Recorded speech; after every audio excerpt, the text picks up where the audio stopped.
Assalamualaikum warahmatullahi wabarakatuh. Saya Neng Endah Intan Sri Rahayu. Di sini saya akan menyampaikan materi mengenai efektivitas penggunaan sosial media sebagai media edukasi pada pabrik hijab Mevlana. Materi ini disusun oleh Lisna Nur Hasanah, Neng Endah Intan Sri Rahayu, Prayogi Rahmat, dan Roni Triawan. Yang pertama di sini ada abstrak. Penelitian ini bertujuan untuk mengetahui bagaimana perkembangan teknologi yang berkembang pesat dapat berpengaruh kepada masyarakat dalam berbagai bisnis. Digital marketing merupakan salah satu kegiatan pemasaran atau suatu promosi suatu produk menggunakan media internet yang bertujuan untuk memberikan daya tarik kepada calon konsumen. Metodologi yang digunakan adalah metode kualitatif yang lebih menekankan oleh analisa atau deskriptif. Pada kegiatan ini, mahasiswa lebih mengetahui bagaimana dampak positif yang terjadi pada media sosial yaitu YouTube, Instagram, dan TikTok sebagai media edukasi dalam strategi pemasaran pada pabrik hijab Mevlana. Selain menggunakan media sosial, pabrik hijab Mevlana ini juga menggunakan klien atau customer-nya sebagai media penyebar informasi, di mana customer tersebut telah merasakan hasil dari kerjasamanya dengan pabrik hijab Mevlana yang memuaskan, sehingga mereka terus bekerja sama dan malah memperkenalkan produk dari hijab Mevlana ini tuh kepada pihak lain melalui media sosial, sehingga penyebaran informasi tersebut menjadi pilar utama dalam menyampaikan informasi. Kemudian di sini ada pendahuluan, metode pelaksanaan, hasil dan pembahasan, dan yang terakhir ada kesimpulan. Nah, untuk yang pertama ada pendahuluan. Pada umumnya, semua perusahaan yang bergerak di sektor industri, produk maupun jasa harus bisa merubah diri dalam menerima perubahan akibat kemajuan dan perkembangan yang terjadi. Maka dari itu, dalam masa persaingan saat ini, dapat menyadari bahwa pemasaran tidak hanya semata-mata melakukan proses penjualan saja, tetapi juga harus menuntut kejelian perusahaan dalam menentukan kebijakan yang akan diperbuat. Salah satu hal yang harus diperhatikan dalam kegiatan pemasaran adalah iklan. Dengan demikian, iklan dapat membantu untuk mempromosikan barang yang diproduksi agar dapat disampaikan oleh sosial media kepada konsumen, seperti yang dilakukan oleh pabrik hijab Mevlana ini. Nah, pabrik hijab Mevlana ini didirikan oleh Bapak Ivan pada tahun 2015. Nah, Bapak Ivan ini tanpa ada pengalaman apapun di bidang hijab ini. Kemudian pabrik hijab Mevlana ini berlokasi di Jalan Soreang Cipatik nomor 47, Soreang, Kabupaten Bandung. Pabrik hijab Mevlana dimulai dengan sedikit mesin jahit yang diproduksi di garasi. Dari berbagai produk yang diproduksi oleh pihak konveksi, hijab printing adalah salah satu yang menguntungkan. Salah satu alasannya adalah modal yang dikeluarkan tidak terlalu besar. Nah, pada awalnya pabrik hijab Mevlana ini mempunyai vendor sedikit, tetapi semakin lama menjadi vendor tunggal untuk Joya dan Elzata, yang dimana sekarang perusahaan ini mempunyai 360 mitra yang telah bekerja sama. Jenis barang yang diproduksi adalah 80-90% hijab square dan 10-15% merupakan produk campuran. Dalam proses pembuatannya menggunakan bahan polyester, di mana bahan ini tuh bersifat lembut, lentur, tidak mudah kusut, ringan, awet, dan tahan lama. Berikut adalah produk yang dihasilkan oleh pabrik hijab Mevlana, diantaranya adalah hijab, baju, jaket, mukena, dan masih banyak lagi lainnya. Nah, kemudian di sini untuk metode pelaksanaannya. Kegiatan kuliah kerja usaha atau KKU ini dilaksanakan selama 45 hari terhitung pada tanggal 1 Mei 2023 sampai dengan 17 Juni 2023. Metode pelaksanaan kegiatan ini adalah menggunakan metode kualitatif yang dimana pengumpulan informasi dan data yang digunakan adalah melalui wawancara dan diskusi kelompok.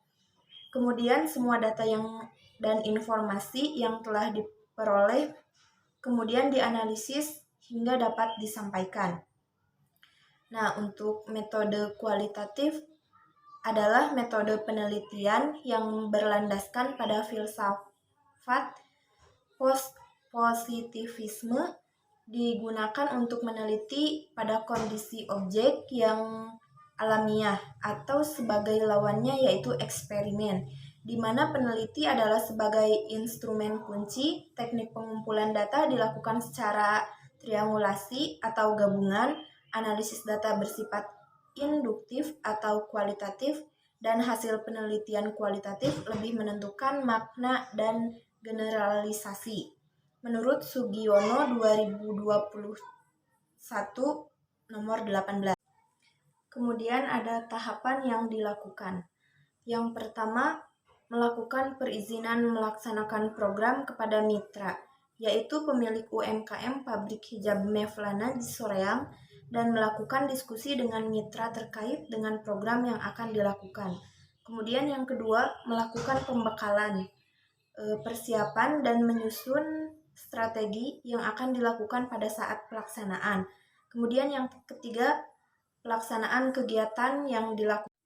Kemudian yang ketiga ada hasil dan pembahasan. Media sosial didefinisikan sebagai sumber daya kemampuan berbasis internet dan teknologi yang menginginkan penggunaannya untuk memperkuat sinergi sebuah organisasi, menurut Nasrullah tahun 2015. Pentingnya penggunaan media sosial di sebuah organisasi di berbagai bidang, yaitu research and development, penjualan, customer support operations, dan juga pemasaran. Menurut Van et al. Tahun 2001. Dampak dari penggunaan media sosial yaitu dalam hal keputusan pembelian oleh para konsumen, di mana penggunaan media sosial dapat meningkatkan pengenalan merek dan mendapatkan feedback dari para konsumen, di mana hal tersebut memberikan manfaat bagi para pelaku usaha untuk data riset pasar. Menurut Ahmad et al. Tahun 2019. Media sosial sendiri mempunyai karakteristik khusus yang tidak dimiliki oleh media lain. Nah, karakteristik yang dimiliki oleh media sosial adalah jaringan atau network, informasi atau informations, arsip, interaksi, simulasi sosial, dan konten oleh pengguna, menurut Nasrullah tahun 2015. Dari beberapa pengertian yang telah dikemukakan oleh beberapa para ahli di atas, dapat disimpulkan bahwa media sosial merupakan kemampuan berbasis internet dan teknologi yang dapat meningkatkan pengenalan merek, produk, dan mendapatkan feedback dari konsumen. Karakteristik dari media sosial adalah jaringan, informasi, arsip, interaksi, simulasi sosial, dan konten. Berikut merupakan strategi pemasaran melalui media sosial yang dilakukan oleh pabrik hijab Mevlana, yaitu sebagai berikut. Yang pertama adalah YouTube. YouTube merupakan salah satu media sosial online yang menyediakan informasi berupa video. Kemudian yang kedua adalah TikTok. TikTok merupakan aplikasi jejaring sosial dan platform video musik yang memungkinkan pengguna membuat, mengedit, dan berbagi video klip pendek. Kemudian yang ketiga adalah Instagram. Instagram merupakan sosial media berbasis gambar yang memberikan layanan berbagi foto atau video secara online. Kemudian yang ketiga adalah website. Website merupakan sebuah wadah dalam internet yang digunakan sebagai media penyebaran informasi atau promosi agar dapat diakses di seluruh dunia secara terkoneksi dengan jaringan internet. Yang pertama di sini adalah YouTube, di mana YouTube merupakan sebuah platform digital berbentuk website dan juga aplikasi di mana fitur utamanya adalah memfasilitasi para penggunanya untuk berbagi video yang mereka miliki, maupun hanya sebatas menikmati berbagai video klip yang diunggah oleh pihak lain. Ini menurut Abdullah et al. Tahun 2023. Pada saat COVID, pabrik hijab printing mulai mencoba untuk promosi lewat YouTube, yang dimana YouTube mempunyai peran yang sangat besar dalam kemajuan pabrik hijab printing ini. Salah satunya adalah dengan berkolaborasi dengan beberapa channel YouTube yang dapat memberikan daya tarik untuk customer sehingga dapat lebih dikenal oleh banyak orang. Kemudian yang kedua di sini ada Instagram. Instagram adalah aplikasi layanan berbagi foto yang memungkinkan para penggunanya untuk berfoto dan memberi filter, lalu menyebarluaskannya di jejaring sosial Instagram dan bisa dilihat oleh pengguna Instagram yang lainnya. Ini menurut Atmoko pada tahun 2012. Instagram memiliki tampilan yang sangat sederhana. Tampilan tersebut membuat para pengguna merasa mudah dan nyaman untuk mengaksesnya. Pengguna hanya memerlukan untuk menggeser ke atas atau ke bawah untuk beberapa produk yang dihasilkan, dan dapat membuka beberapa sorotan Instagram atau highlight dari beberapa stories yang telah diposting agar tetap eksis di halaman profil, agar dapat dilihat oleh customernya, bahkan setelah lebih dari 24 jam.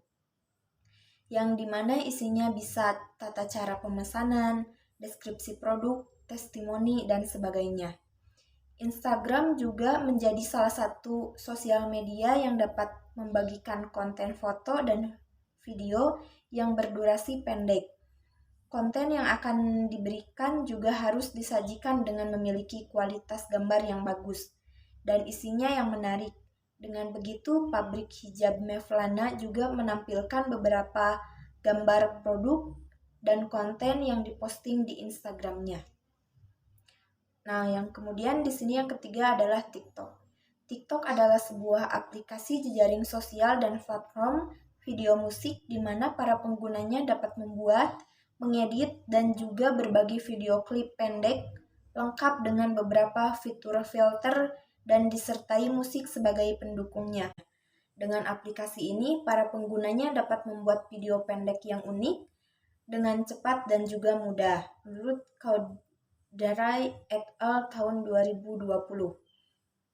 TikTok saat ini menjadi salah satu platform video sosial media yang cukup populer di kalangan masyarakat. TikTok juga memiliki beberapa manfaat, bahkan dapat membuat branding, promosi, dan pemasaran pada suatu perusahaan. TikTok dapat menampilkan banyak video yang berdurasi pendek pada setiap konten yang sudah dibayangkan. Kemudian di sini ada website, di mana website merupakan sebuah wadah dalam internet yang digunakan sebagai media penyebaran informasi atau promosi agar dapat diakses di seluruh dunia selama terkoneksi dengan jaringan internet. Website adalah alat komunikasi utama antara konsumen dan organisasi. Menurut ProWeb Indonesia, website adalah halaman informasi yang disediakan melalui jalur internet sehingga dapat tersalur di seluruh dunia selama terkoneksi dengan jaringan internet. Secara terminologi, website adalah kumpulan dari halaman-halaman situs yang biasanya terangkum dalam sebuah domain ataupun subdomain yang tepatnya berada di dalam World Wide Web atau www. Nah, kemudian di sini ada kelebihan dan kekurangan dari pabrik hijab Mevlana. Yang pertama, kelebihannya. Untuk kelebihannya, daya tarik yang digunakan oleh pabrik hijab Mevlana ini adalah tidak ada minimal order, dan apabila belum mempunyai desain, maka akan dibantu oleh desainernya untuk mewujudkan desain jilbab impiannya, serta tidak ada biaya tambahan untuk desain atau free design. Waktu pengerjaannya adalah 5 hari kerja setelah desain ACC dari customer. Kemudian di sini ada kekurangannya, yaitu untuk persaingan pasar. Nah, pabrik hijab Mevlana ini tidak merasa tersaingi oleh siapapun sama sekali, karena dengan percaya dirinya bahwa pabrik hijab Mevlana ini selalu memberikan yang terbaik kepada para mitra dengan memberikan kualitas yang bagus dan menjalin hubungan yang baik dengan mitra. Nah, kemudian di sini ada kesimpulan. Pabrik hijab Mevlana didirikan pada tahun 2015 oleh Bapak Ivan. Pabrik hijab Mevlana ini memproduksi barang seperti hijab, gamis, dan masih banyak lainnya. Pada saat pandemi, pesanan pada pabrik hijab ini semakin meningkat dibandingkan dengan perusahaan lainnya, bahkan ada yang sampai gulung tikar karena adanya COVID-19. pabrik hijab Mevlana ini melakukan iklan atau promosi, salah satunya melalui media sosial seperti YouTube, Instagram, TikTok, dan website. Karena sosial media ini sangat berpengaruh besar untuk pabrik hijab Mevlana ini. Karena dengan adanya COVID-19 kemarin, orang-orang lebih sering menghabiskan waktu dengan membuka sosial media. Kemudian sosial media ini mudah diakses kapan saja dan di mana saja. Kemudian untuk target pasar untuk pabrik hijab Mevlana ini untuk semua kalangan, baik dari kalangan menengah ke bawah maupun dari kalangan menengah ke atas. Nah, kemudian di sini ada dokumentasi pada saat pelaksanaan kuliah kerja usaha pada pabrik hijab Mevlana, bisa dilihat ya. Ini dokumentasinya. Sekian presentasi dari saya. Wassalamualaikum warahmatullahi wabarakatuh.